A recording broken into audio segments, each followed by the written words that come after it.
விதிப்படி அமைந்த ஒரு தொடர். இப்ப தமிழ் மாறிவிட்டது. இப்ப அந்த காலத்துல எழுதுகின்றவர் பலரால தமிழ் மாறி இருக்கிறது. அது பிழை என்று சொல்ல முடியாது. 2 வகை நடை என்று சொல்ல வேண்டும். ஒன்று உணர்ச்சி விதிகளை போற்றுகின்ற ஒரு நடை, அதுதான் சரி. உணர்ச்சி விதிகளை போற்றாமல் பிரித்தே எழுதுகிற ஒரு நிலை. சில சமயங்களில கருத்தை விளங்க வைக்க வேண்டும் என்பதற்காக கடுமையான நடை இல்லை என்று சொல்லுவதற்காக அதுவும் ஏற்கப்படும். எடுத்துக்காட்டுக்காக சொல்றேன். அதனால்தான் எழுதுறோம் நம்ம. இப்ப அதனால்தான் நான் வந்தேன், அதனால்தான் நான் போனேன்னு. அது புணர்ச்சி விதியை போற்றாத நடை. அதனாற்றான் என்று எழுதுவதுதான் புணர்ச்சி விதியை போற்றுகின்ற நடை. இப்ப அதனாற்றான் எழுதி யாருக்கும் விளங்காது. அடிகளார், மறைமலடிகளார் எழுதக்கூடிய தமிழ் தூய தமிழ், புணர்ச்சி விதியை போற்றிய தமிழ். திருவிக்கா எழுதிய தமிழும் அப்படித்தான். ஆனால் அதற்கு பிறகு, அவர்களுடைய தலைமுறைக்கு பிறகு, இப்போது எல்லாருக்கும் விளங்க வேண்டும் என்பதற்காக இப்படி புணர்ச்சி விதிகளை போற்றாமல் எழுதக்கூடிய ஒரு நடை வந்திருக்கிறது. ஆனால் இப்படி எழுதுவதிலே பிழை என்று சொல்ல முடியாது. அந்த நடையையும் தெரிந்து கொண்டிருக்க வேண்டும். எதற்காக பிரிக்கிறோம், எங்கே பிரிக்க வேண்டும், எங்கே பிரிக்க கூடாது என்பது மிகவும் இன்றியமையாகும். ஒரே ஒரு எடுத்துக்காட்டு மட்டும் சொல்லுகிறேன், பல பேருக்கும் பயன்படும். தெய்வம் தொழாள் கொடுநற்றொழுதெழுவாள்னு இருக்கு. அத திருக்குறள்ல பதிப்பித்த பெரியவர்கள் கூட என்ன பண்ணிட்டாங்கன்னா, கொடுநன் தொழுது எழுவாள்னு பிரிச்சு போட்டாங்க, எல்லாருக்கும் விளங்க வேண்டும் என்பதற்காக. அப்படி போட்டதுனால பொருள் மாறி போச்சு. என்ன என்றால், தெய்வம் தொழாள், தெய்வத்தை தொழமாட்டாள். கொடுநன் தொழுது எழுவாள்னா இவன் வணங்கி அவ எழுவாள்னு ஆயிடும். கொடுநற்றொழுது எழுவாள்னா 2ஆம் வேற்றுமை தொகை, கொடுநனை தொழுது எழுவாள்னு பொருள். அதனால பொருள் மாறுபாடு வரக்கூடிய இடங்கள்ல பிரித்து எழுதக்கூடாது. அதுதான் இலக்கணம். அந்த குறளுக்கே வேற பொருள் உண்டுங்கிறத நான் சொல்லியிருக்கிறேன். தெய்வம்ங்கிறது கடவுள் என்று அங்க பொருள் இல்லை, வடிவம் என்று சொல்லியிருக்கிறேன். இப்ப அதனால அவன் அங்கே இருந்த ஆசான் என்ன சொன்னார், போர் வேண்டாமே, வடநாட்டோடு நாம எதற்கு போர் செய்ய வேண்டும், அங்கே இருக்கக்கூடிய தாபதர்கள்லாம் ஏதோ சொல்லுகிறார்கள் என்பதற்காக நீ போர் தொடுக்க வேண்டாம். இமயவரம்ப நின் இகழ்ந்தோரல்லர். இந்த இமயவரம்பன்னு சொல்றான் பாருங்க.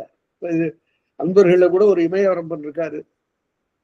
இமயவரம்பன்னா இமயத்தை தன்னுடைய ஆட்சி எல்லையாக கொண்டவன் என்று பொருள். அப்ப சேரன் செங்குட்டும் இப்பதானே படையெடுக்க போறான், அவனை போய் இமயவரம்பன்னு சொல்றாங்கன்னு நம்ம பார்த்தோம். தன்னுடைய தாயை கங்கையிலே நீராட்டுவதற்காக ஒரு முறை இமயம் வரையில் சென்றான் என்று பார்த்தோம். அதனால அவனுக்கு அந்த பெயர் தகும். கரிகாலன் இமயம் வரை சென்றவன், அதே போல செங்குட்டுவனும் இமயம் வரை 2 முறை படையெடுத்தவன். இமயவரம்பன் இனி இகழ்ந்தோரல்லர், உன்னை இகழ்ந்தவர்களாக தெரியல, அமிகனின் சினமென ஆசான் கூற என்று ஆசான் அவ்வாறு சொல்ல, ஆசான்னா அமைச்சர், அமைச்சர் அவ்வாறு சொல்ல, 6 மதியினும் காருக அடிப்பை என்று, 6 மதின்னு 12 ராசி, 12 ராசி மேடம் இடமம் என்று சொல்லக்கூடிய, தொடங்கி சொல்லக்கூடிய 12 ராசிகள், மகரம் கும்பம் மீனம் வரையில. இந்த 12 ராசிகளையும் தேர்ந்து அறிந்த நிமித்திகன் காருக அடிப்பை என்று, காருகம் என்றால் கிரகம் என்ற சொல்லினுடைய திரிவது. ஒவ்வொருடைய கோள் என்பது தமிழ் பெயர் இருக்கு. செவ்வாய்க்கோள் என்று பெயர். அதுல நிழல் கோள் என்பது பாம்பு, 2 பாம்பு, கேது ராகு. மற்றதெல்லாம் நிழலெல்லாம் உருவமாகவே இருக்கக்கூடிய விளங்கக்கூடிய கோள்கள். கிரக நிலைகளை அறிந்து, கோள்களுடைய நிலைகளை அறிந்து, அது நம்முடைய நாட்டில் ஒரு பெரிய சிறப்பு என்னவென்றால், காவிரி ஆற்றை பற்றி சொல்லுகிற போது, கோள் நிலை திரிந்து கோடை நீடினும் தான் நிலை தெரியா தண்டமிழ் காவிரி. அருமையான தொடர் பட்டினப்பாலையில வருது. கோள் நிலை திரிந்து கோடை நீடினும், அந்தந்த கோள் அந்தந்த காலத்துல அவ்வப்போது இருக்கக்கூடிய கால நிலையை கணிக்கக்கூடியவை. தார்காலம், கோடைக்காலம், பனிக்காலம் என்பவற்றையெல்லாம் கோள்களே ஆட்சி செய்கின்றன. அப்படி செய்யக்கூடிய கோள்கள் தங்களுடைய நிலையிலே திரிந்து பருவநிலைகள் முற்றிலும் மாறாக போனாலும் கூட, கோள்நிலை திரிந்து கோடை நீடினும், கோடைக்காலம் நீண்டு போனாலும் கூட தான் நிலை தெரியா தண்டமிழ்காது. தன்னுடைய நிலையிலிருந்து மாறாமல் எப்போதும் தண்ணீர் சுரந்து கொண்டே இருக்கக்கூடிய காவிரி ஆறு என்று சொல்லுகிறார். அதனால ஆறினும் அதிகனும் காருக அடிப்பை என்று 5 கேள்வியும் அமைந்தோன். இதெல்லாம் சரியா பொருள் சொல்லணும், தெரிஞ்சுக்கணும். 5 கேள்வின்னா என்ன? பஞ்சாங்கம்னு பொருள், வேற ஒண்ணும் இல்லை. 5 கேள்வி என்பது வடமொழியில பஞ்சாங்கம் என்று சொல்லுவது வழக்கம். அது என்ன பஞ்சாங்கம்? 5 உறுப்பு: திதி, வாரம், நட்சத்திரம், யோகம், காரணம் கரணம் ஆகிய இந்த கரணம் ஆகிய இந்த 5ஐயும் சொல்லுவதுதான் பஞ்சாங்கம். அதாவது நாள், அதற்கு பிறகு கிழமை, அதற்கு பிறகு அந்த அன்றைக்குரிய மீன், அதற்கு பிறகு அன்னைக்கு இருக்கக்கூடிய சித்த யோகம், அமிர்த யோகம் போன்ற யோகங்கள், அதற்கு பிறகு அதனால் விளையக்கூடிய பயன்கள். இந்த 5ஐயும் சொல்லும் இந்த பஞ்சாங்கங்கிற இது. காலக்கணிதம் என்பது தமிழுக்கு அதற்கு பெயர். பஞ்சாங்கத்துக்கு தமிழ் பெயர் கேட்பாங்க, காலக்கணிதம். அந்த காலக்கணித நூல் பயின்றவன் எழுந்து, அந்த நிமித்திகன் எழுந்து, வெந்திரல் வேந்தே, வெந்திரல் வேந்தே, மிக ஆற்றல் மிக்க அரசனே, வாழ்கனின் குற்றம். எப்பொழுதுமே அரசரை பார்க்கும்போது வாழ்த்தித்தான் தன்னுடைய செய்தியை தொடங்க வேண்டும். பழக்குறை காதையில கூட பார்த்தோம் நம்ம. பஞ்சவ வாடி, செழிய வாடி, தென்னவ வாடி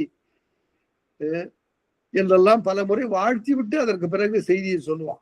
அரசரை பார்த்து முதலில் தொழுது பலவாறாக வாழ்த்தி பிறகு செய்தியை சொல்லணும். அதெல்லாம் அந்த கால முறைமை. வாழ்கனின் குற்றம் இருநிலமருங்கின் மன்னரெல்லாம். இருநிலம் என்றால் பெரிய நிலம். முன்பே சொல்லியிருக்கிறேன், இரு என்றால் 2 பொருள், ஒன்று பெரிய, இன்னொன்று கரிய. இந்த 2க்கும் அது பயன்படும். இரு என்பதற்கு கரிய, பெரிய 2 உரிய பெயர்கள், பொருள்கள். இருநிலமருங்கின் மன்னரெல்லாம் நின் திருமலர் தாமரை சேவடி பணியும். உன்னுடைய சேவடிகள்ல பணியக்கூடியவர்கள் தான் இவர்கள்லாம். இந்த உலகத்தில் இருக்கக்கூடிய அரசர்கள் எல்லாரும் உன்னை வணங்கக்கூடியவர்கள், உன்னுடைய ஆற்றல் விளங்கியவர்கள். முழுத்தம் இங்குது முன்னிய திசை மேல். இது நல்ல முகூர்த்தம். அதுக்கு தமிழ் முழுத்தம்ங்கிறான். இது நல்ல முழுத்தம், நீ படையெடுத்து போவதற்குரிய நல்ல நேரம் இது. ஆசான் வேண்டான்னு சொன்னா நிமித்திகன் இது நல்ல நேரம் ஐயா, நீ போனா வெற்றி பெறலாம் என்று முழுத்தம் இங்குது முன்னிய முன்னிய கருதிய கருதிய திசை மேல் எழுச்சி பாலை என்று சொன்னான். பால்னா தன்மைன்னு பொருள், பாலைன்னா அந்த தன்மையை பெருக, தன்மையை உடையாய். எழுச்சி பாலை நீ எழுவதற்குரிய நேரம் இது. எழுச்சி பாலையாக என்று ஏத்த மீளாவென்றி வேந்தன், என்றைக்கும் மாறாத வெற்றியுடைய அந்த வேந்தன் கேட்டு வாழும் குடையும் வடதிசை பெயர்க. நம்முடைய வாளையும் நம்முடைய வெண்கொற்ற குடையும் வடதிசை நோக்கி புறப்பாடு செய்க என்று அவன் சொன்னான். ஆக ஒரு போருக்குரிய நிலையோடு நிமித்திகன் சொன்னதுனால அதனை அடிப்படையாக கொண்டு சொல்வார். 1810 வேற சேரரசர்களை பற்றி, இமயவரம்பனை பற்றி சொல்லுகிற போது அவன் இந்த மாதிரி நிமித்திகன் எல்லாம் கேட்பதில்லை. அவன் ஆகாத நேரத்திலையும் கூட போய் வெற்றி கொண்டு வந்து விடுவான். அதுபோல என்று சொல்லுவார்கள். இப்போது இங்கே நிமித்திகன் சொன்னதற்கு ஏற்ப செங்குட்டுவன் புறப்படுகிறான். புறப்பட்டு உறவு மண் சுமந்த அரபுத்தலை பணிப்ப, இந்த உலகத்தை ஒரு நாகம் சுமப்பதாக ஒரு புராண செய்தி உண்டு. உலகத்தையே அந்த நாகம் சுமக்கிறது. 1000 தலை கொண்ட ஆதிசேடன் என்பான் இந்த உலகத்தினுடைய பாரத்தை எல்லாம் தாங்கி கொண்டிருக்கிறான் என்று விஷ்ணு புராணம் பேசுகிறது. அந்த செய்தி சொல்றாரு. உறவு மண் சுமந்த, அதாவது உறவு மண் என்பது நில உலகத்தை குறிப்பது. உறவு என்றால் வலிமை மிக்க இந்த மண்ணை சுமந்த அரபு தலை பணிப்ப, அரபு பாம்பு, அரபு தலை பணிப்ப ஆதிசேடனுடைய தலை நடுங்குமாறு. அதாவது பூமியில பாரம் அதிகமா போயிட்டுதுன்னா ஆதிசேடனுக்கு நடுக்கம் மிகுவான். அதற்கு பிறகு அவன் விண்ணப்பித்துக் கொள்வான், தாங்க முடியலையே, என்னால தூக்க முடியலையேன்னு.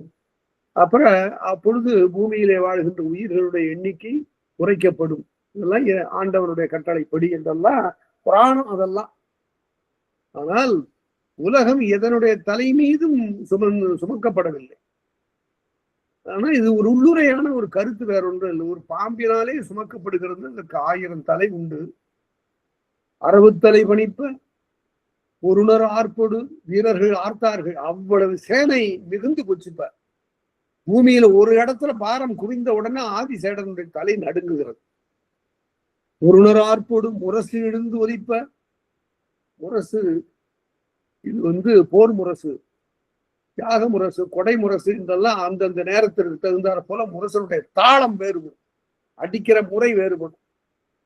இப்ப போர் முரசு எழுந்து ஒலிப்ப இரவிடம் கெடுத்த இந்த இரவு நேரத்துல புறப்படுது. இரவினுடைய இருளை முற்றிலும் கெடுத்தது எது? நிறைமணி விளக்கின், அவர்கள் கையிலே கொண்டிருந்த விளக்கின் வரிசை, இந்த படைஞர் கையிலே கொண்டிருந்த விளக்கின் வரிசை எங்கு பார்த்தாலும் இரவினுடைய இருளை கடிந்து ஓம்புகிறது, அப்பால் செலுத்துகிறது.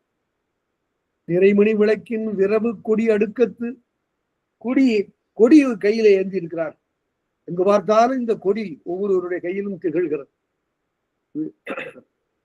விரவு கொடி அடுக்கத்து நிறையத்தானையோடு, நிறையத்தானை என்பதற்கு நாட்டாரை அழுவார் நரகத்திற்கு செலுத்துகின்ற தானை.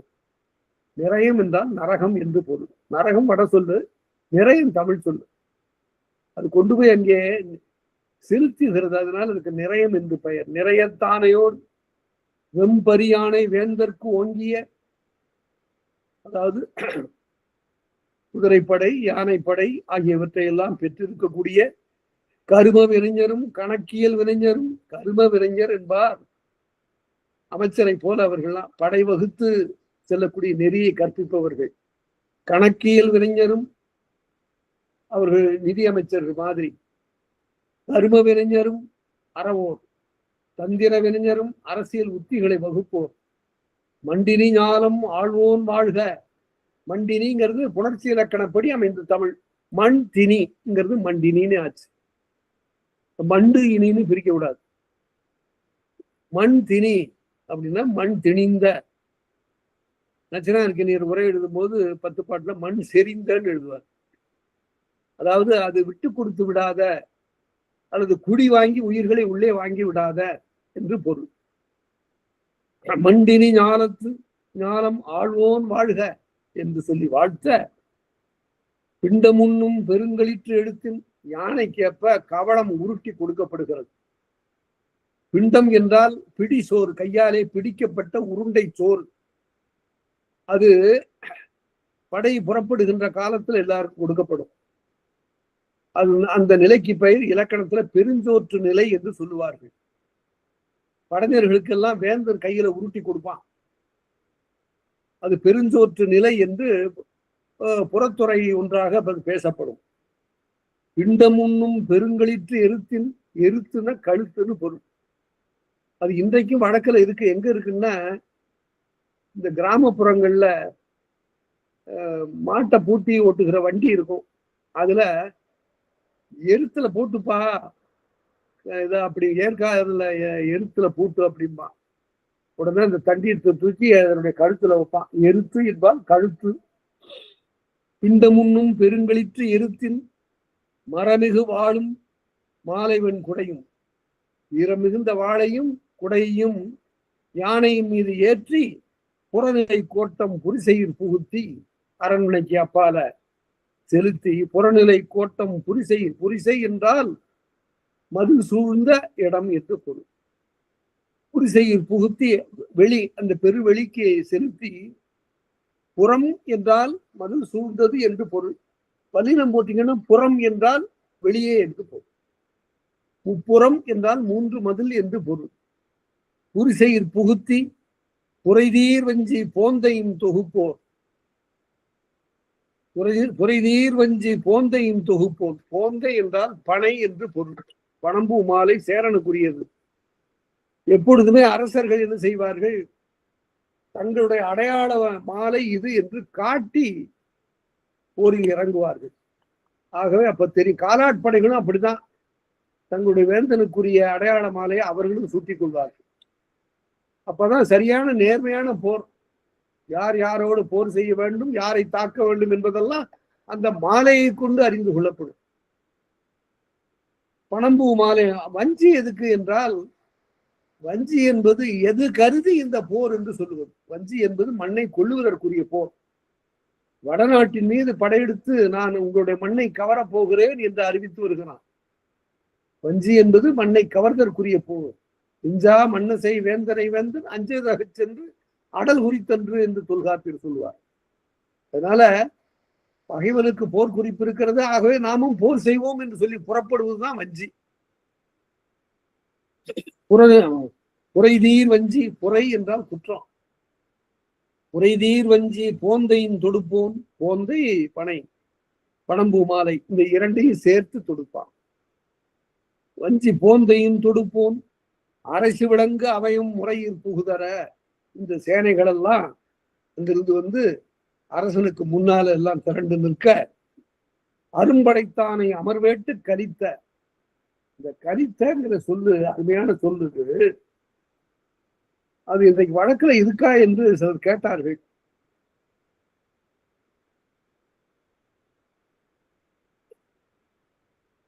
கலித்தொகை. கலி என்றாலே ஓசை, ஆரவாரம், சந்தம் என்று பொருள். கலி என்றால் ஓசை, ஆரவாரம், சந்தம் என்று. கலித்த என்றால் ஆரவாரித்த, ஓசைப்படுத்திய என்றெல்லாம் பொருள். இப்பவும் பேசும்போது கம்பலைன்னு ஒரு சொல் இருக்கு, அதுவும் ஆரவாரம் தான். கலியும் கம்பலையுமா என்று கிராம வழக்கு இருக்கு. சில இடங்கள்ல வழக்குல இந்த சொற்கள் எல்லாம் உயிரோடு இருக்கின்றன. அவ்வாறு அமர்வேட்டு கலித்த. அமர்வேட்டு, வேட்டு என்றால் விரும்பி என்று பொருள். விரும்பி செல்வதுதான் வேட்டை. அமர்வேட்டு எழுந்த. வேட்டகம்னு பேரு. அதாவது பெண் திருமணம் செய்து கொண்டு தன்னுடைய கணவன் வீட்டுக்கு போற அந்த கணவன் வீட்டுக்கு பேர் வேட்டகம். விரும்பி செல்லுகின்ற அகம் என்று பொருள். அமர்வேட்டு கலித்த பெரும்படை தலைவர்க்கு பெருஞ்சோறு வகுத்தும். அப்ப படைத்தலைவர்களுக்கு பெருஞ்சோறு கொடுக்கிறான் அரசு. உருண்டை உருண்டையாக உருட்டி கொடுக்கிறான். பூவாவஞ்சியில் பூத்தவஞ்சி. ரொம்ப இன்றியமையாக தொடருது. பூவாவஞ்சியில் பூத்தவஞ்சி. பூத்தவஞ்சின்னா வஞ்சி பூ. அதை சூடியிருக்கான். எதுக்காக சூடியிருக்கான்னா, நான் படையெடுப்பு கருத்துடையேன், ஆகவே வஞ்சி சூடி இருக்கிறேன். அது என்ன பூவா வஞ்சி? பூத்த வஞ்சின்னா அது வாடும். அது பூக்கும், அதற்கு பிறகு மலர்ந்து நிற்கும், அதற்கு பிறகு வாடும். ஆனா பூத்து இருக்கக்கூடிய வஞ்சி எப்போதும் வாடாது. வாடா வஞ்சி அது இது என்றால் வஞ்சிமா நகரம். வஞ்சிமா நகரம் அப்படிப்பட்டது. அது எப்போதும் வாடுதல் இல்லை. அதுக்கு பேர் பூவா வஞ்சி. பூவா வஞ்சியில் வஞ்சிமா நகரத்தில் பூத்த வஞ்சி சூடி வாய்வாள் நெடுந்தகை மணிமுடிக்கு அணிந்து, வாழை எடுத்துக்கொண்டு மணிமுடியை தலையிலே அணிந்து கொண்டு, நாளம் காவலர் நாட்டிரை பயிரும். நாட்டிரைங்கிறத பிரிக்கணும். நாள் திரை பயிரும். அரசன் அரண்மனையிலிருந்து புறப்பட்டு நிற்கிறான். அப்ப எல்லா அரசர்களுக்கும், சுற்றி இருக்கக்கூடிய குறுநில மன்னர்களுக்கும் மற்றவர்களுக்கும் ஓலை போகுது. எங்க அரசன் போருக்கு புறப்படுகிறான். இதுகாரம் திரை செலுத்தாது இங்க இருக்கக்கூடிய அரசர்கள், குறுநில மன்னர்கள் எல்லாம் திரை செலுத்துங்கள். நாள் திரை, இந்த நாளில் நீங்கள் திரை செலுத்துங்கள் என்று சொல்லி, ஞாலம் காவலர், ஞானத்தை காவல் செய்யக்கூடிய அரசர்கள் எல்லாரும் நாட்டிரை பயிரும் காலை முரசம் கடைமுகத்து எழுதலும். அந்த காலை முரசம் அங்கிருந்து புறப்படுகிறது. அப்படி புறப்படுகிற போது எல்லாருடைய அறிவுரைகளுக்கு ஏற்ப அவன் புறப்படுகிறான். பெருஞ்சோறு அளிக்கப்படுகிறது, முரசம் எழுகிறது, படை புறப்படுகிறது. நிலவு கதிர் முடித்த நீளிரும் சென்னி நிலா போன்று ஒளிர்கின்ற அந்த அரச முடியை அணிந்த அரசன், உலகு புதி உருவத்து உயர்ந்தோன் சேவடி. அவன் அங்கிருந்து வருகிறான். அப்ப சிவபெருமானுடைய கோயிலுக்கு வருகிறான். படையெடுத்து செல்வதற்கு முன்னால உலகு புதி உருவத்து, உலகத்தையே தன்னுள் அடக்கி கொண்டிருக்கின்ற ஒரு உருவம் என்றால் அது லிங்க உருவம். அது கந்துடை நிலை. கந்து என்று அதற்கு பெயர். தமிழ்ல கந்துன்னு சொல்லணும், வடமொழியில லிங்கம். அந்த கந்துடை நிலை இருக்க அதை தொழுகா. உயர்ந்தோன் சேவடி மரஞ்சேர் வஞ்சி மாலையோடு புனைந்து, வஞ்சி மாலையோடு புனைந்து வந்திருக்கூடிய இறைஞ்சா சென்னி, யாருக்கும் தலை வணங்காத சேரம். இறைஞ்சுதல் தலை வணங்குதல். இறைஞ்சா சென்னி இறைஞ்சி வலங்கொண்டு வணங்காத தலை வணங்கி வலமாக மறையோர் ஏற்றிய ஆவுதி நறும்புகை. அங்கங்க போட்டு புகைக்கிறாங்க அந்தணர்கள் எல்லாம். வேள்வி குண்டத்துல பல பலிப்பொருள்களை இட்டு இறைவனை தொழுதற்காக அந்த புகையெல்லாம் எழும்பி இவனுடைய மாலையை வருத்துகிறது.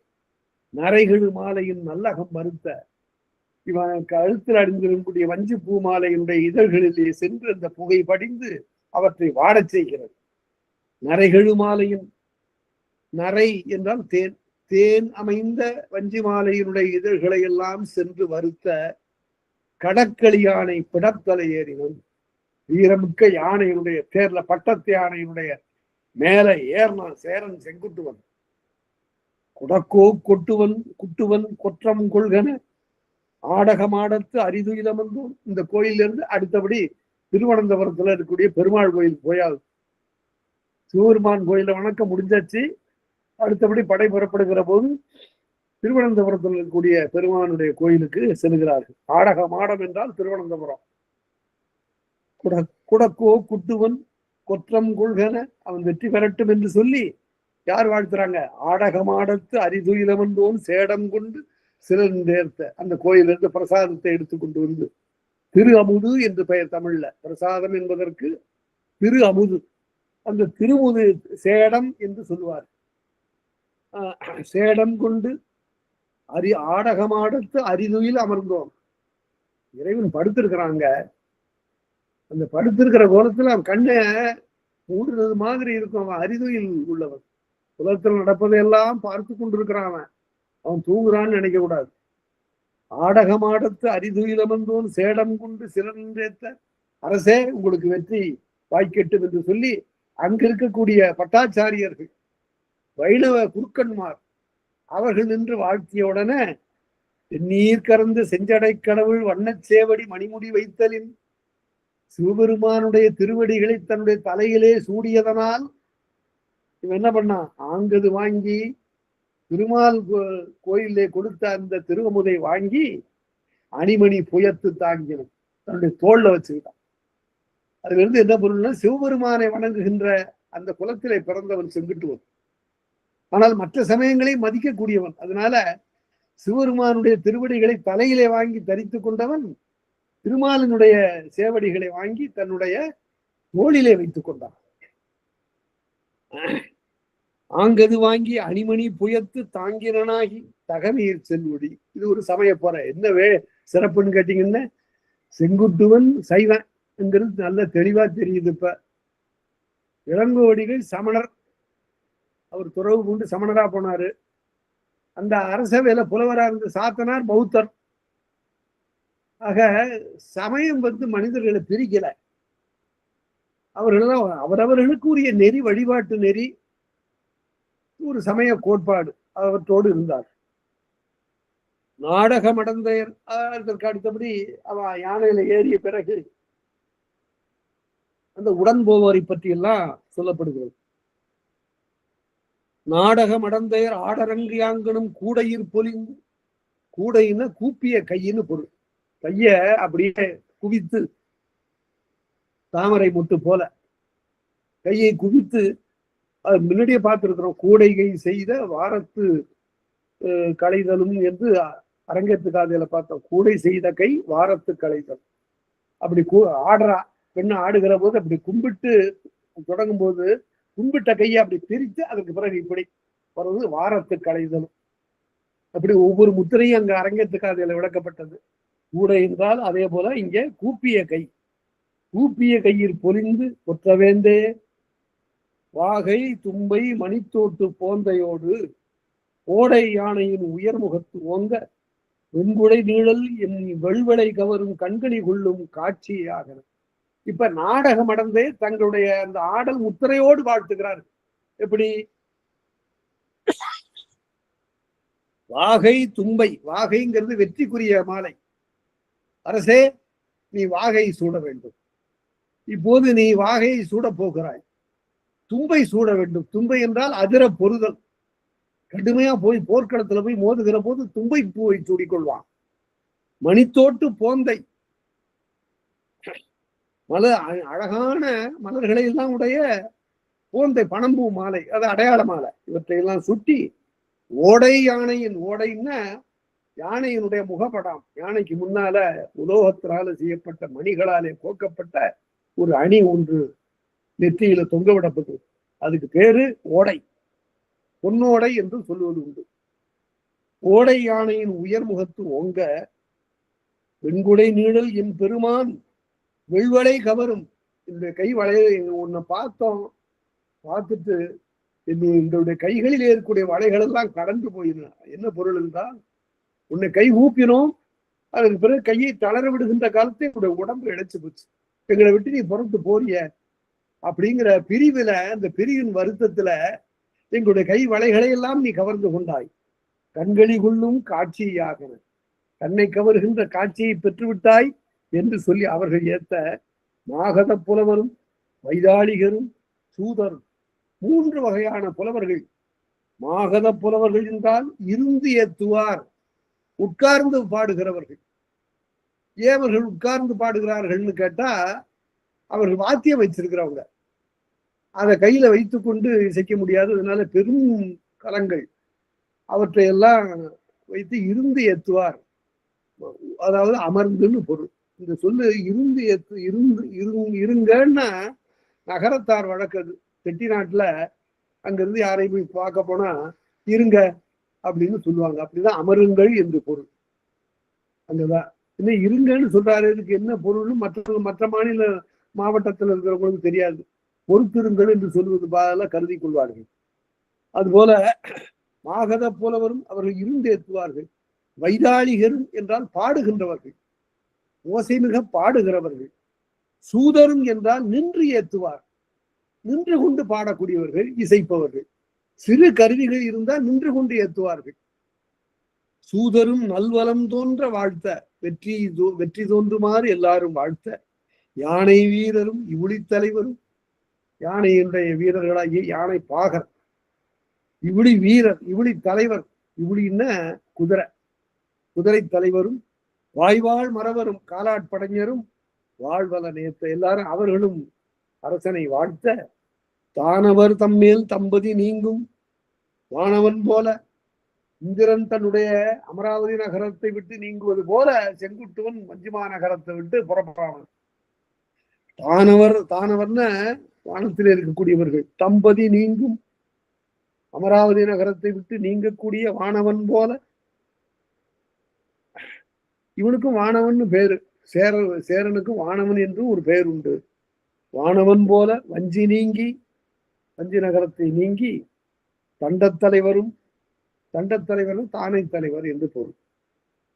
அதுக்கு ஏன் தண்டத்தலைவர் பொருள்? தண்டம் என்றால் தண்டிக்கக்கூடிய ஆற்றல் உடையவர். இதுக்கு என்ன தண்டம் என்றால் ஃபைன். ஆங்கிலத்துல ஃபைன் சொல்றாங்கல்ல, இதுக்கு 10 ரூபா ஃபைன் போட்டிருக்கான்னு, அது தண்டத்தொகை என்று பொருள். தண்டத்தலைவரும் தலைத்தார் சேனையும், தார் சேனை என்றால் காலாட்படை, தூசிப்படை என்று சொல்லுவது உண்டு. தலைத்தார் சேனையும் வெண்டலை புணரியும் விளிம்பு சூழ் போத. அப்படி இப்ப மலையிலிருந்து புறப்பட்டு கடற்கரைக்கு வந்துட்டாங்க. வெண்டலை புணரியின் விளிம்பு சூழ்வது, அலை வீசுகின்ற கடற்கரையினுடைய விளிம்பு சூழ்போத, அந்த கரையோடு அப்படி போகிறார்கள். போகின்ற போது மலை முதுகு நெளிய, அதற்கு பிறகு மலையில ஏறுறாங்க.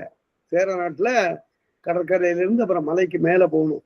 அப்படி போகும்போது மலை முதுகு நெளிகிறது, அதனுடைய பாரம் தாங்காம, சேரையினுடைய பாரம் தாங்காம மலை முதுகு நெளிய நிலைநாடு அதற்பட. நிலைநாடுன்னு சமவெளி, சமவெளிகள்லாம் தூசு புறப்பட. அதற்பட உலக மன்னவன் ஒருங்குடன் சென்றாங்கு, உலகத்தே ஆளுகின்ற சேர அரசன் அங்கு சென்றது போல ஆளும் புறவி அணித்தேர் தானையோடு.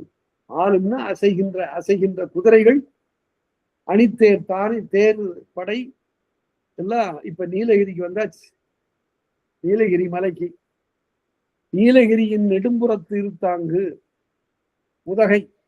அது ஏன் உதகைன்னு பேருங்கிறதுக்கு பல பேர் காரணங்கள்லாம் சொல்றாங்க. அதுக்கு பழைய பேர் கல்வெட்டுகள்ல உதியன் மண்டிலம் என்பது பெயர். உதியன்னு சேர அரசனுக்கு உதியன் என்று ஒரு இதுதான். அவனுடைய காலத்திலே ஆளப்பட்ட நிலம் ஆதலால் அது உதியன் மண்டிலம் என்பது உதகை மண்டிலம் ஆச்சு. உத்தகமண்ட் அப்படின்னு ஆங்கிலத்துல மொழிபெயர்த்தான்.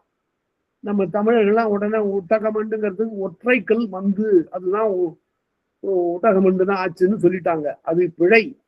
அது உதியன் மண்டிலம். தமிழன் ஒரு சேரன் ஆண்ட நிலம் அது.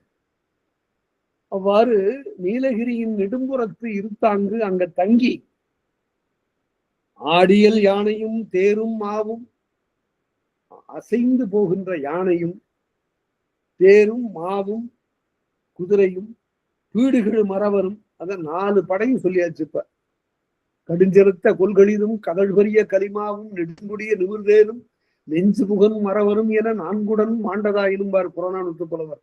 4 படைகளை பற்றி சொல்லுகிற போது அந்தந்த படைக்குள்ள குணத்தை சொல்லிட்டான் பாருங்க. கடுஞ்சினத்த கொள்களிலும், யானைக்கு உடனே கோபம் வந்துடும். அறிந்தறிந்தும் பாகனையே கொல்லும்பான். யானைக்கு நன்றியே கிடையாது. நாய்க்கு இருக்கக்கூடிய விசுவாசம் நன்றிங்கிறது யானைக்கு அறவே கிடையாது. எரிந்தவேல் மெய்யதா வால் உழைக்கும் நாய்பார். வளர்க்கிறவன் வேளால யானை நாயை குத்துனாலும் கூட வாழை குலைச்சிட்டு வந்து அவன் காலடியில கிடக்கும். யானை அப்படி இல்லை. எப்போதாவது தன்னை அங்குசத்தால் குத்தினான் இந்த பாகன் என்பதை நினைவிலே வைத்துக் கொண்டு அவனை சமயத்துல தாக்கிடும். சினம் கொண்டது களிடு. கடுஞ்சினத்த கொள்களிலும் கடல் பரிய கலிமாவும் நாய். குதிரை எப்படின்னு கேட்டா அதுக்கு மெதுவாவே நடக்க தெரியாது, பாஞ்சுக்கிட்டு தான் போகும். அதனால கடல் பரிய கலிமாவும் நெடுங்கொடிய நிமிர்தேரும், தேருக்கு அழகு இந்த பெரிய கொடி. நெஞ்சு புகன் மரவரும், நெஞ்ச நிமிர்த்தி கொண்டு வர்றான காலாள் வீர என்று அந்த 4 படைகளையும் புறநானூத்துல சொல்லுவான். இங்க அதே போல 4 படையும் சொல்லப்பட்டன. வீடுகள் மரவரும் பிறளா காப்பின் பாடி இருக்கை பகல் வெய்யோன். பகல் வெய்யோன்கிறதுக்கு சரியா உரை சொல்லணுங்க, சரியா பார்த்து படிக்கணும் இத. அதாவது பகுத்தல் என்பது வகுத்தல்னு பொருள், 2ஆ பிரிக்கிறது தான் பகல். பகல்னே அதுக்கு பேர் என்னன்னு கேட்டா ஒரு நாளினுடைய ஒரு பகுதி பகல். பகல் வெய்யோன் என்றால் விரும்புகின்றவன் என்று பொருள்.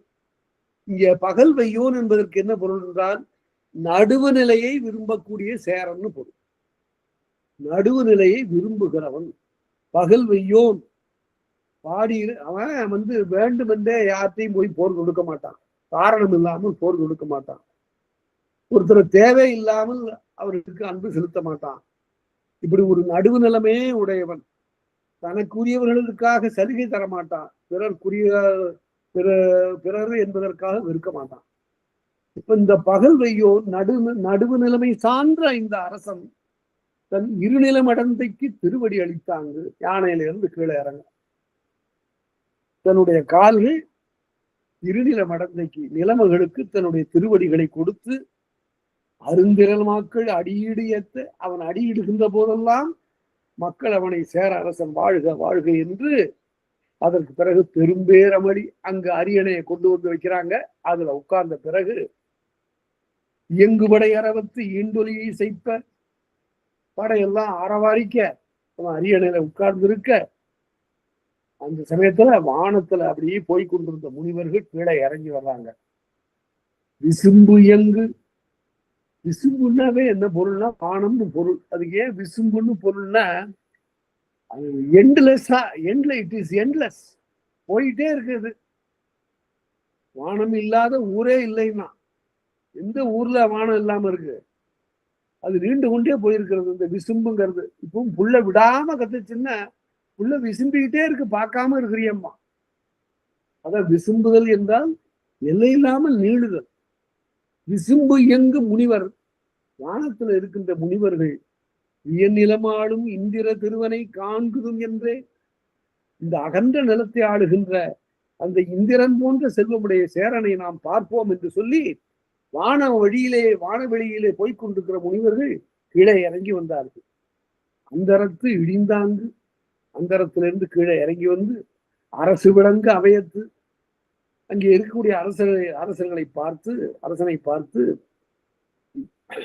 மின்னொளி மயக்கும் மேனியோடு தோன்ற மன்னமன் எழுந்து உடனே ஒளிமிக்க உடம்பை உடையவனாக விளங்குகின்ற சேர அரசனை மன்னவன் எழுந்து மயங்கி நின்றோர். அப்படியே எழுந்து நின்று மயக்க வானத்திலிருந்து வருகிறார்களே என்று வியந்து பார்த்து இருக்க, செஞ்சடைவானவன் அருளினில் விளங்க வஞ்சி தோன்றிய வானவன் கேளாய், சிவபெருமானுடைய அருளினாலே நீ விளங்குகின்ற வஞ்சி நகரத்திலே தோன்றிய சேரரசனே நீ கேட்பாயாக என்று அந்த முனிவர்கள் வாழ்த்துகிறார்கள். மலையத்து ஏகுதும், நாங்க புதிய மலைக்கு போறோம். மலையன்னா இங்க புதிய மலையை குறித்தது. மலையத்து ஏகுதும், நாங்கள் புதிய மலையை நோக்கி செல்லுகிறோம். வான்பேரிமய நிலையத்து ஏகுதல் நின் கருத்தாகலின், வானத்தை தழுவுகின்ற இமயமலைக்கு செல்லுவதனுடைய கருத்தென்றால், நிலையத்து ஏகுதலின் கருத்தாகலின் அருமறை என்றனர். எதுக்காக இவங்க வந்து தொழுறாங்கன்னு பாருங்க. இந்த முனிவர்கள்லாம் யார் என்று கேட்டால், வடநாடு நோக்கி சென்ற, இங்கிருந்து இந்த தென்னாட்டிலிருந்து வடநாடு நோக்கி சென்ற பிராமணர்கள். இவர்கள்லாம் அங்கிருந்து துறவு பூண்டு அங்கே பிரம்மச்சரியம், கிரகஸ்தம், வானப்பிரஸ்தம், சந்நியாசம் என்று சொல்லக்கூடிய அந்த நிலைகளை எல்லாம் கடந்து கடைசியில துறவு வாழ்க்கைக்கு போய் அங்க இருக்கிறவங்க. அவர்கள் இப்போது வான்வழியாக வந்தார்கள் என்று சொல்வது மிகுதி. அதாவது அவர்கள் அந்த பகுதியாக இந்த வழியா வந்தாங்க. வந்து என்ன சொன்னார்கள், மலையத்து ஏகுதும், நாங்க புதிய மலைக்கு போய் கொண்டிருக்கிறோம். வான்பேர் இமய நிலையத்து ஏகுதல் என் கருத்தாகலின், இமயமலைக்கு நீ போவாயே ஆனால் அருமறை அந்தானது ஆண்டுளர், எங்களை போல வேதமோதுகின்ற அந்தணர்கள் அங்கே இருக்கிறார்கள். இமயமலையில வாழ்வோர் பெருநிலம் என்ன வேணுதல் என் கடன், அவங்களை பாதுகாப்பது உன்னுடைய கடமை. ஆக யாருக்காக சொல்றாங்க பாருங்க. ஆக இந்தியா முழுமையிலேயே எங்கு போனாலும் அவர்களுக்கு ஆதரவு இருக்கு. அவர்கள் எல்லாராலையும் போற்றப்படுகிறார்கள். குறிப்பாக மன்னர்கள் எல்லாம் அவர்கள் ஒரு மயக்கம் கொண்டிருந்தார்கள். இந்த புரியாத மந்திரத்துக்கு எல்லா மன்னர்களும் தலைவணங்கினார். அதுல ஒன்றும் வேறுபாடே இல்லை. அதனால்தான் நம்முடைய தமிழ் கொஞ்சம் பின்னால தங்கி போச்சு. மன்னர்களுடைய ஆதரவு மட்டும் இருந்திருந்தா, அங்கங்க பாடியவர்களுக்கு பரிசு கொடுத்தார்கள்ங்கிறதெல்லாம் வேற. இருந்தாலும் வடமொழிக்கு மேலாக மதிக்கப்பட்டிருக்க வேண்டிய மொழி அந்த அளவுக்கு சில வேந்தர்களால் போற்றப்படவில்லை. கபிலரே பாடுறார், பார்ப்பாருக்கு அல்லது படிவரியலையே, பிராமணர்களை தவிர மற்றவர்களுக்கு நீ பணிய மாட்டாய் அல்லவா, அது உன்னுடைய சிறப்பாயிற்றே என்று பேசுகிறார். அதனால அருமறை அந்தணர் ஆண்டுளர் அங்கே இருக்கிறார்கள். அவர்கள் பெருநிலமன்ன பேணல் நின் கடன், அவர்களை பாதுகாப்பது உன்னுடைய கடன் என்று சொல்லி ஆங்கவர் வாழ்த்தி போன்றதற்பினர், அது ஒண்ணுதான் அவங்க குறிக்கோள். அவங்க வாழ்த்தி விட்டு புறப்பட்டாங்க. நீங்கு நீர் ஞானம் ஆழ்வோன் வாழ்க என உடனே அடுத்தபடியாக கடல் சூழ்ந்த இந்த உலகத்தை ஆளுகின்ற சேரரசன் வாழ்க என்று சொல்லி கொங்கண கூத்தரும், மராட்டிய மாநிலத்துலதான் கொங்கணம் இருக்கு, கொங்கண கூத்தரும் கொடுங்கருநாடரும். அது என்ன கொடுங்கருநாடரம்னு சொன்னா, அவர்கள் முரட்டுத்தனமான இயல்புடையவர்கள் என்று இலக்கியம் பேசுகிறது. அந்த கர்நாடகம் என்பதற்கு பழைய பேர் நம்முடைய நாட்டுல எருமை நாடு என்பது. அங்கு இருக்கிறவர்கள்லாம் மற்போர் வீரர்கள். அவர்கள் பல நாட்டு படைகளிலும் சென்று சேருவார்கள். அதனால கொடுங்கருநாடரும் தங்குலக்கோதிய தகைசால் அணியினர், தங்கள் குலத்துக்குரிய அணிகளை அணிந்தவர்களாக அங்கிருந்து வந்து இருள்பட புதுளிய சுருளிரும் குஞ்சி, அவங்க நீண்ட தலைமுடி உடையவர்களாக இருக்கிறார். இருள் படர்ந்தது மாதிரி இருக்கக்கூடிய கூந்தல், சுருள் இரும் குஞ்சின்னு சொல்றான் பாருங்க. ஆடவர்கள் இவர்கள், ஆடவர்கள் தலையில் இருப்பதற்கு குஞ்சி என்று பெயர், பெண்களுடைய தலையில் இருப்பதற்கு கூந்தல் என்று பெயர். குஞ்சி அழகும் கொடுந்தானை கோட்டழகும் மஞ்சள் அழகும் அழகெல்லாம் பார் நாளடியார்கள்.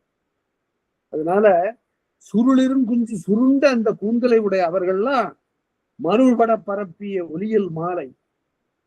ஒலியல் என்றால் தழைத்த என்று பொருள். ஒலினாவே தழைத்து வருவதுன்னா பெருகி வருவதுன்னு பொருள். மருள்பட பரப்பிய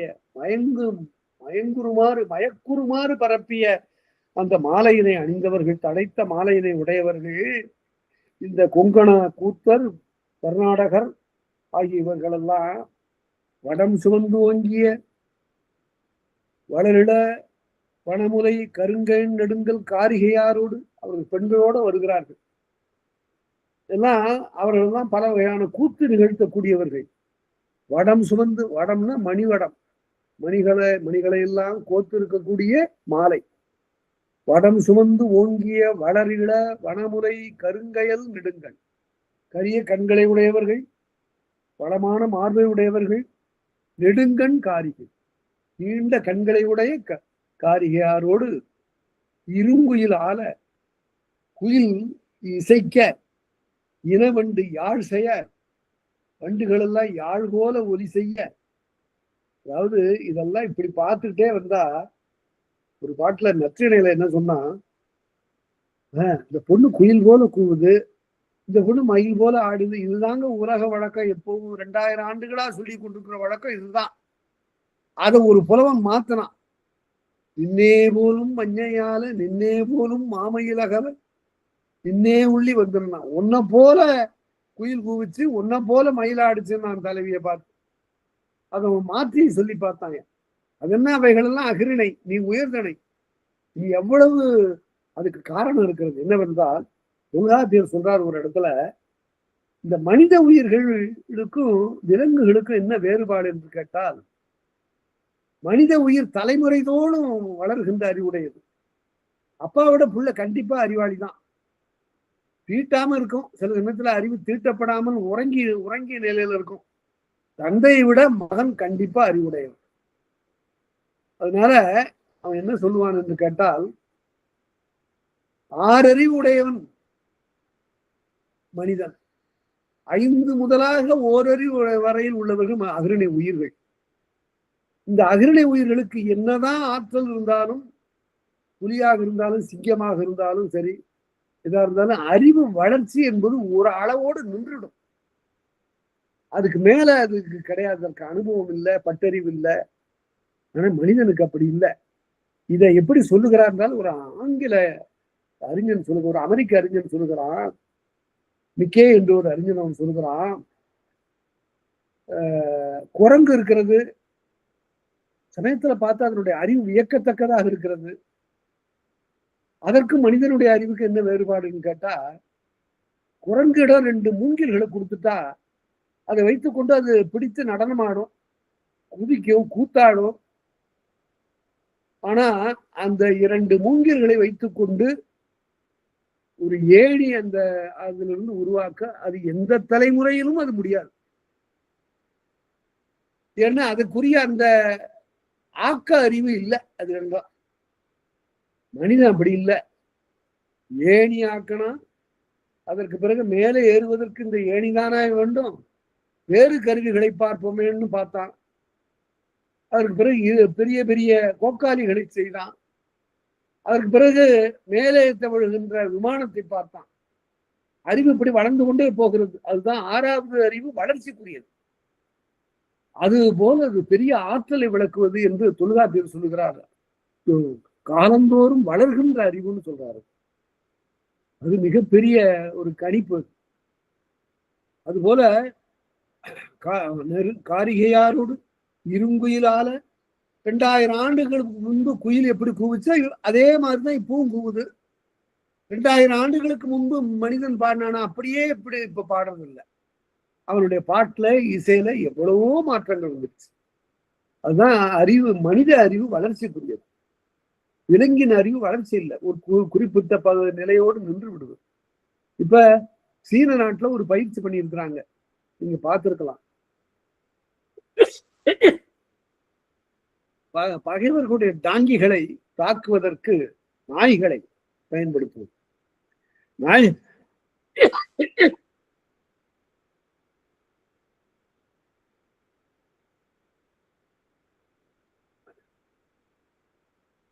நாய்களுடைய இடுப்புல வெடி மருந்து வைத்து கட்டி விடுவார்கள். இப்போ செய்யறாங்க அதை. அது என்ன செய்யும்? விறுவிறு என்று ஓடி போய் அந்த டாங்கிகளுக்கு கீழே போய் பதுங்கிக் கொள்ளும். அதற்கு மெல்ல என்ன செய்யும்? தன்னுடைய இடுப்புல இருக்கிற அந்த பெல்ட்டை சரியான அந்த கொடுத்த பயிற்சியின்படி அதை விலக்கி விட்டுரும். உடனே படார்னு வெடிச்சு அந்த தாங்கி அனைத்து நொறுங்கிடும். அது தன்னுடைய பெல்ட்டை இடுப்பிலிருந்து அதை விலக்கி கொண்டு விட்டால், வாரை விலக்கி கொண்டு விட்டால் உடனே அது ஓடி வந்துடும். அது பலியாவதில்லை. இதை பார்த்து நான் திகைத்து போனேன். இது சீன நாட்டில் இப்போதும் அது இவ்வாறு பயிற்சி அளிக்கப்பட்ட அந்த நாய்கள் இந்த பயிற்சியை மேற்கொள்கின்றன, போர்ல ஈடுபடுகின்றன. மனிதனுடைய அறிவு தான் அது. மனிதனுடைய அறிவினால் பழக்கப்பட்ட நாய் சொன்னதை கேட்கிறது. ஆனா எல்லா விலங்கும் கேட்காது. நாய் ஒன்றுதான் கேட்கும். அதை இவ்வாறு அறிவு வளர்ச்சி, அறிவினுடைய நிலைகளை பற்றி நிறைய செய்திகள்லாம் சொல்லப்படுகின்றன. கருங்கையில் நெடுங்கண் காரிகையாரோடு இரும்புயில் ஆல இனவண்டு யாழ் செய்ய அரும்பவள் வேனில் வந்தது. அரும்பை அவிழ்க்கின்ற வேனிற்காலம் இளவேனிற்காலம் வந்தது.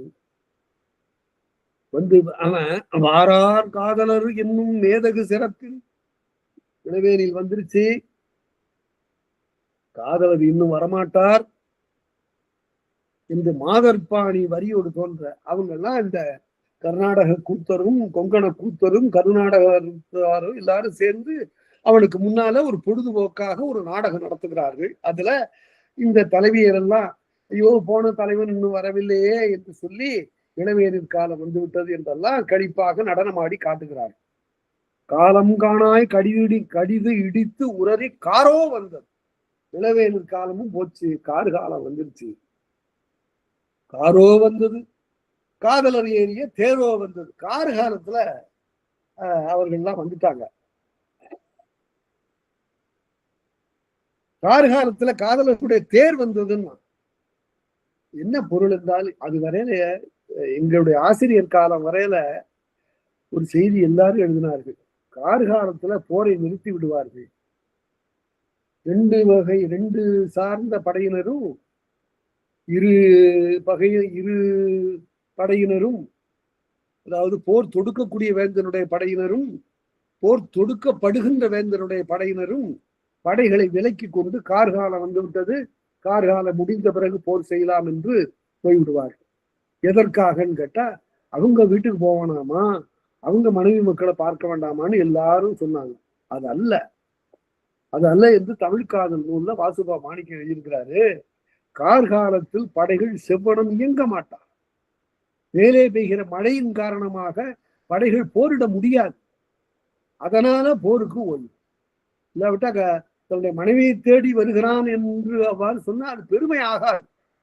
ஒரு வினையின் மேல் சென்றானே இப்படிப்பட்ட வேட்கை தடுக்க கூடாது என்பது இலக்கணம் அப்படின்னு எழுதினாரு. அதுக்கு பிறகுதான் எல்லாரும் அதை ஏற்றுக்கொண்டு அதே நெறியை பின்பற்றுகிறார். அது போல காரோ வந்தது, காதலரும் தேரோ வந்தது, காதலர் ஏறிய தேரோ வந்தது, செய்வினை முடித்தன. அதுதான் என்றுமே அது. ஏன் வந்தாங்க? செய்வினை முடித்து விட்டார்கள், அதனால வந்தாங்க.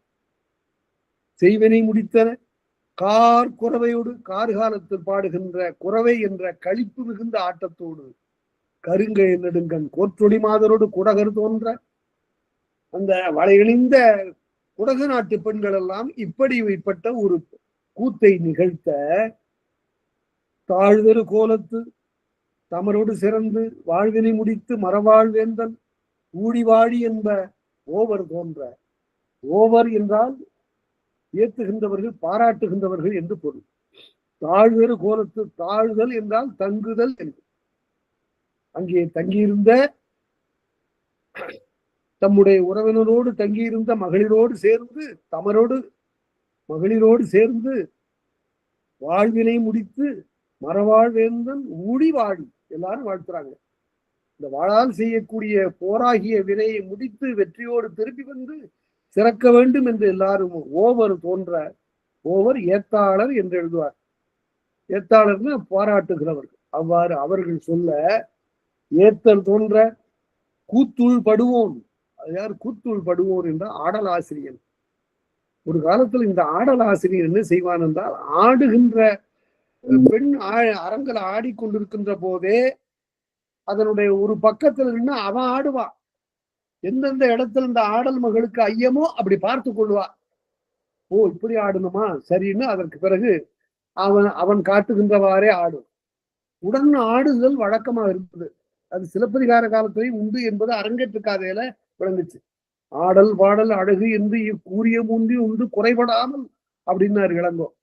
ஒரு பெண்ணுக்கு 12 வயதுல ஆடக்கூடிய அந்த பெண்ணுக்கு ஆடல் பாடல் அழகு 3 இருக்கணும்.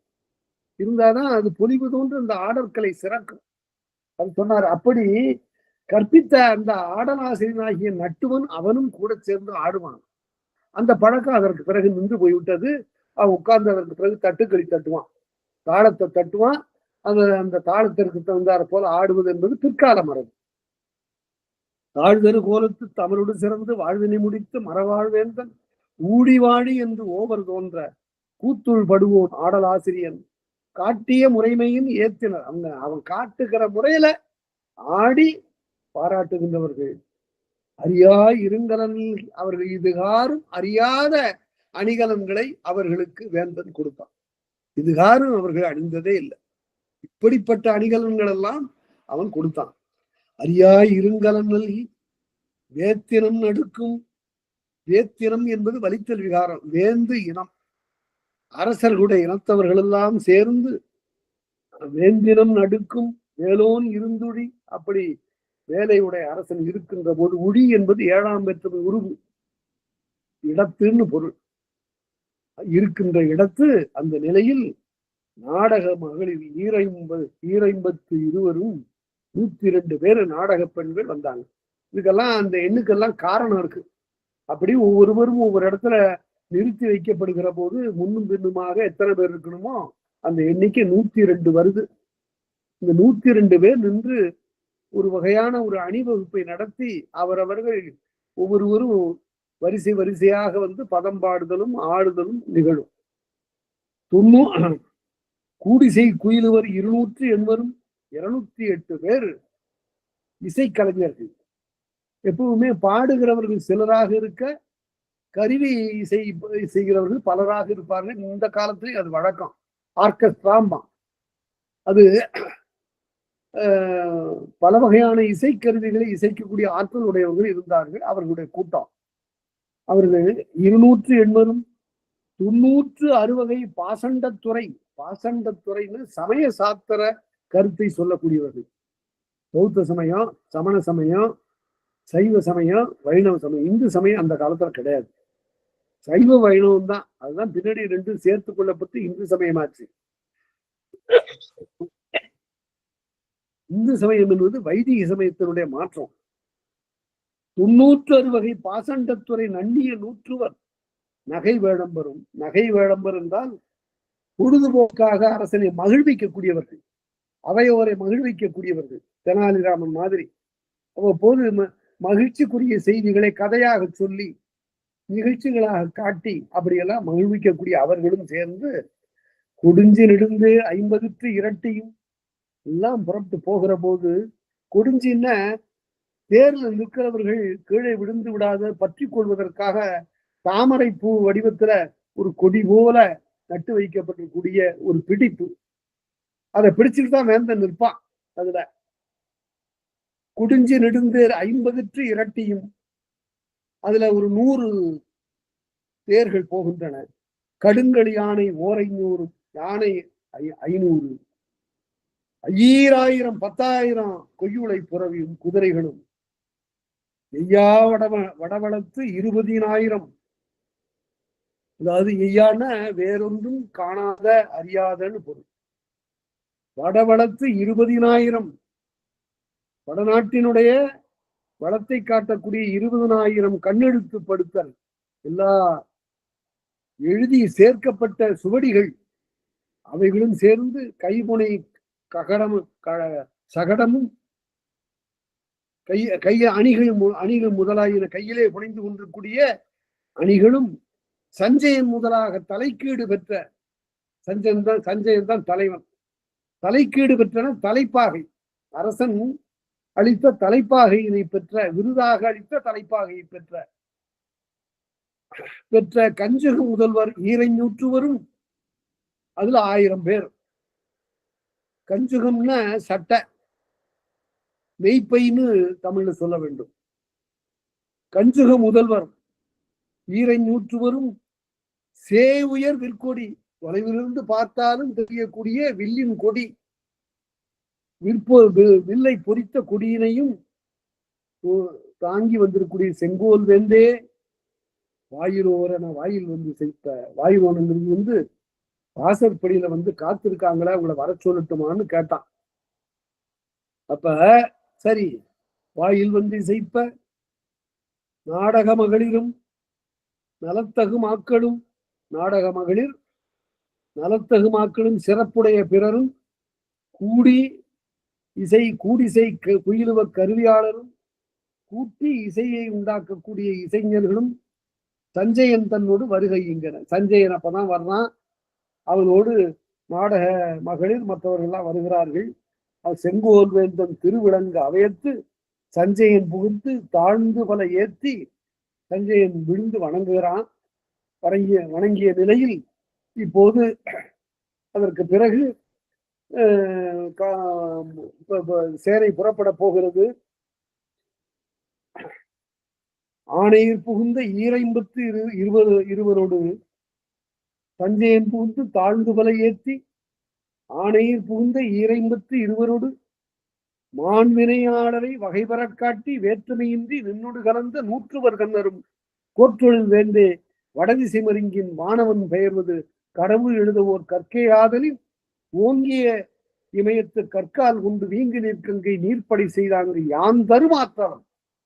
அப்பதான் ஒரு செய்தி வருகிறது உனக்கு.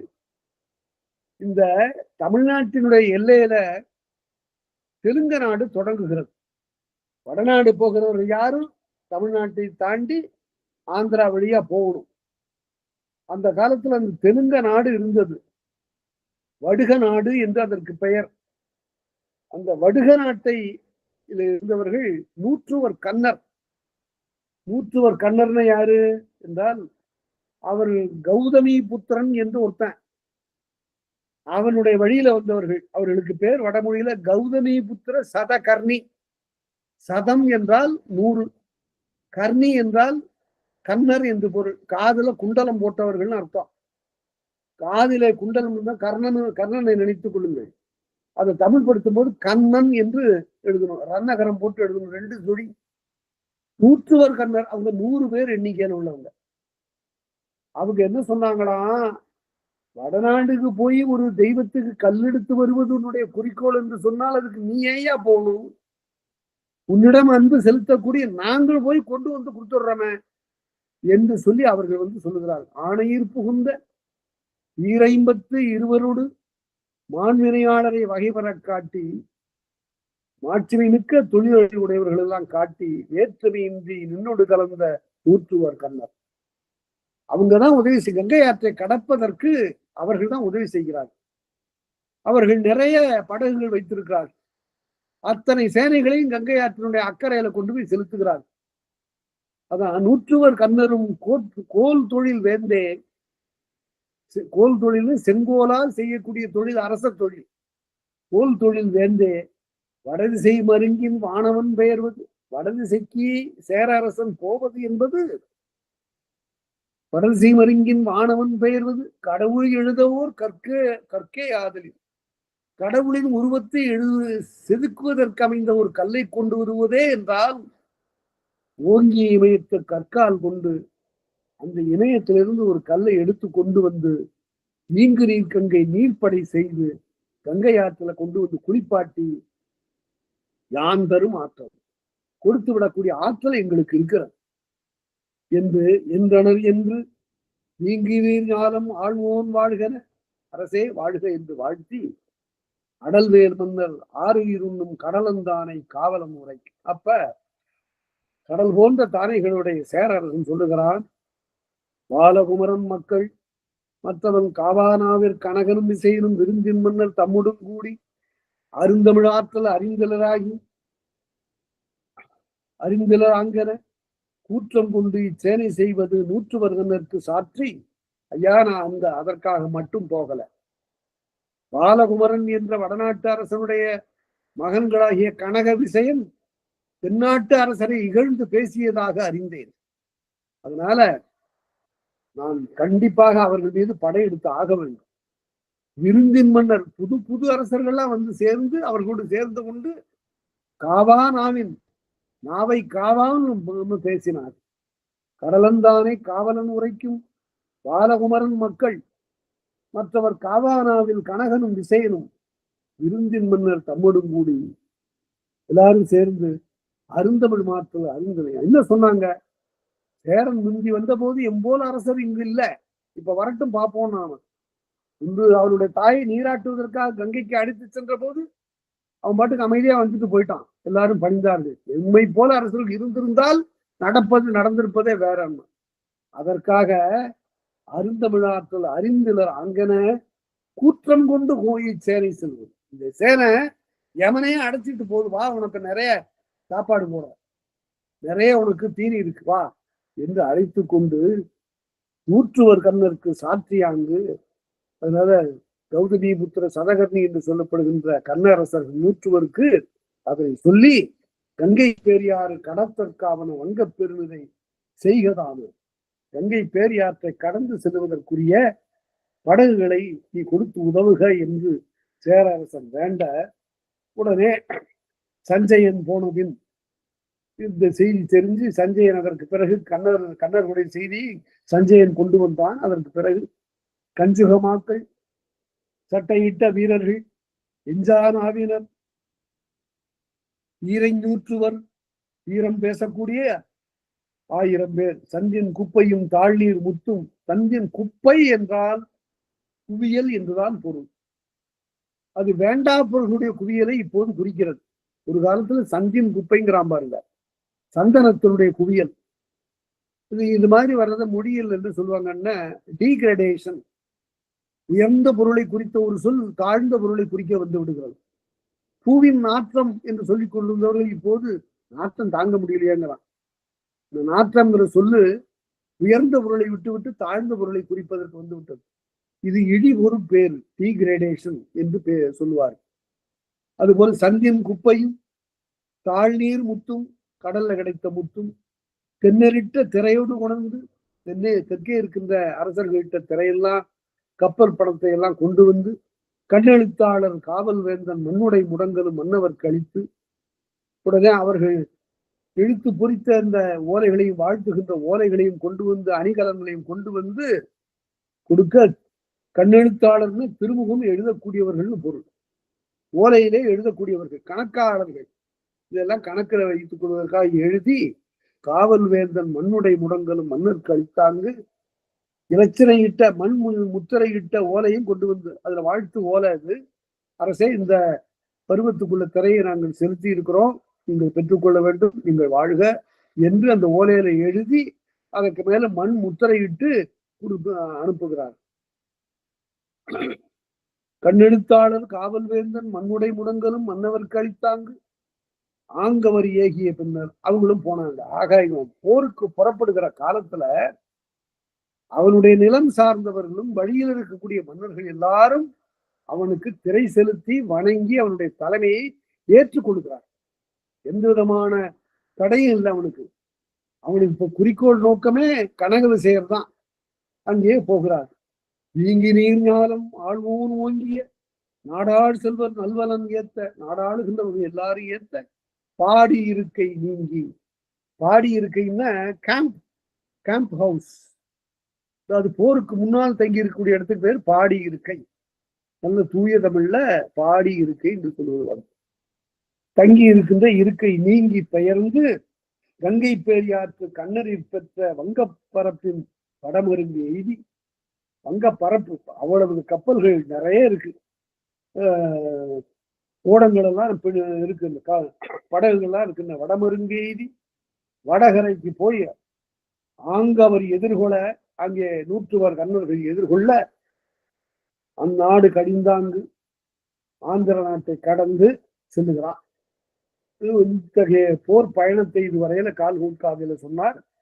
இனிமே நடக்க போகிற பல வடபுல நாடுகளை பற்றி சொல்ல போகிறார். அதனை அடுத்த வகுப்புல கேட்கலாம். விகாரம் கேட்ட அனைவருக்கும் மிக்க நன்றி. வணக்கம்.